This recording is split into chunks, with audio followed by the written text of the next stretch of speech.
La Bible montre clairement la bestialité comme un péché horrible, contre nature et abominable. La bestialité est fortement condamnée.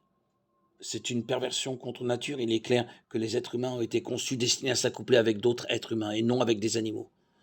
Dans le récit de la création, aucun animal n'était convenable pour Adam. Genèse 2:20. La bestialité représente le summum de la déviance sexuelle. Le fait que l'animal devait être mis à mort, Lévitique 20, 15, 16.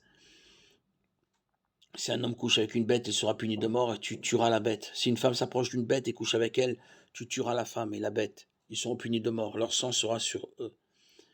Malgré le fait qu'ils seraient innocents, la Bible indique à quel point la bestialité est perverse. La bestialité nie essentiellement le caractère unique de l'humanité que Dieu a créé à son image. Genèse 1, 27.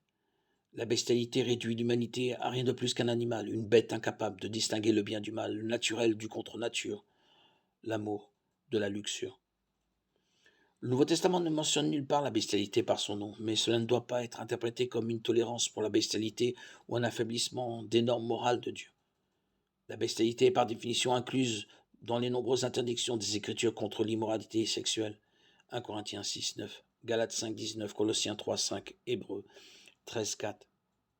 Ne savez-vous pas que les injustes n'hériteront point du royaume? Ne vous y trompez pas, ni les impudiques, ni les idolâtres, ni les adultères, ni les homosexuels.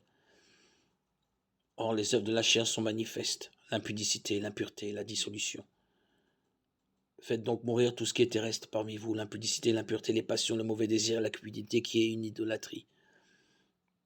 Que le mariage soit honoré de tous, et le lit conjugal exempt de souillure, car Dieu jugera les impudiques et les adultères.